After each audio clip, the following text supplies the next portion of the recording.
Canada Post will be back in service tomorrow morning. After more than 4 weeks of strike action, the Canada Industrial Relations Board has ordered a return to work. The CIRB determined over the weekend that negotiations between the Crown Corporation and the Canadian Union of Postal Workers are at an impasse. The Labour Board extended the union's contract through to May, and the union, representing 55,000 workers, has yet to comment. They are still on the picket lines this morning. So to break all of this down for us this morning, let's bring in Patrick Groom, Labour lawyer and partner with McMillan LLP. Good morning. Good morning, Anne-Marie. Thank you for having me. I'm going to talk about what this means for customers in a moment, but first let's talk about workers. There are 55,000 of them still in a strike position on the picket lines this morning. What does tomorrow morning look like for them? Well, tomorrow morning is going to look like, hopefully, any other work day when they actually return to work. We do know that there are some people who are resisting and they feel as though they've been done wrong by being ordered back to work. What we may see is a bit of a slow return. People might be slow pacing as opposed to returning to the normal pace, but hopefully we're going to see everybody back to work just as usual. All right, let's talk about customers and what it means for them, not only individuals, but I mean, we've done several interviews with small business owners in the past month about how this has impacted them. I mean, we're days now before Christmas, and it feels a little bit too late. Simply put, I think you're absolutely correct. It might be too late. There's a huge backlog that they still have to get through. And hopefully, most of those packages, if they can't make it by Christmas, will certainly make it by before the new year and still within the holiday season. However, it is quite the backlog they're going to have to work through. All right, let's take a look at these negotiations and what happened. Why did Ottawa push this labour dispute to the Canadian Industrial Relations Board? Well, the parties are at a fundamental impasse. That's what the Labour Board ruled yesterday. Really, collective bargaining requires to have some sort of common ground, some sort of trust. We refer to this as often the unhappy marriage, where you can have disputes, you can have arguments, but you still have to get up and work together the next day.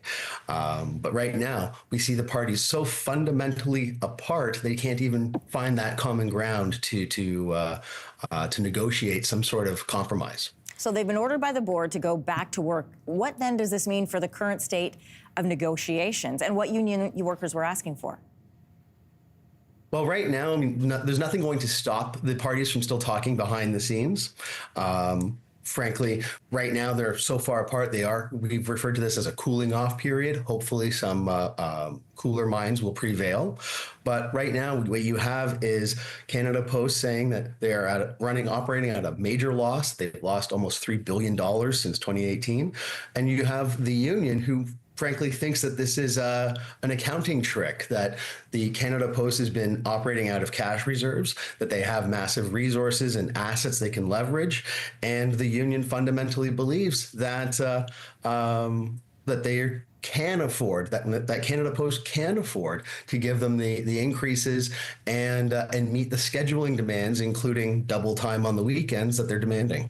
You know, and some people might forget, this isn't an action that was taken, you know, in short term. They have been in these negotiations. They've been in talks for about a year now. Ottawa used this tool to force binding arbitration for both the rail and the port strikes earlier this year. How is this move any different? Well, I mean, first and foremost, it's different because the federal government thought it was politically sensible to give the parties much more time with a mediator in order to find a common ground, try and find an agreeable way to resolve the issues. The big difference, though, is between the ports and the rail strikes and the Canada Post strike is, simply put, this is not the 1980s anymore. We have email, we have electronic billing, and the postal system for most urban Canadians just doesn't have the same weight that the rail strike or the port strike would have had on the broader economy.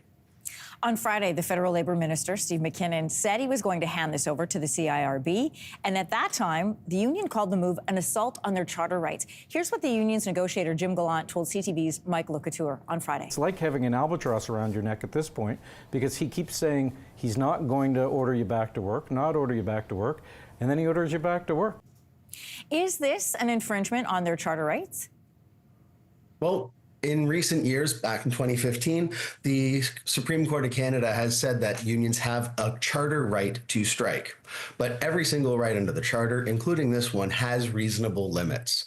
And that's part and parcel of why they were given as much as a month to strike, to try and pressure both Canada Post and the public to get the public to pressure Canada Post to come to some sort of resolution or change their positions. I can appreciate why the union believes that that their rights have been fundamentally infringed on. But at this point, we have to ask, what has been reasonable? What is reasonable time to give the parties to try and negotiate? And at what point do we actually have to say, you know what, for particularly rural Canadians, when do we have to resume postal services?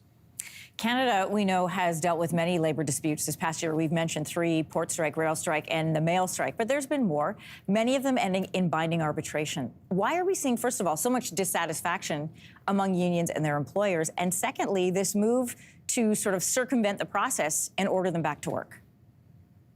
I think first off, you're seeing a lot of dissatisfaction because many unions, many different labor organizations took a hit or at least accepted some sort of concessions during COVID and in the previous few years.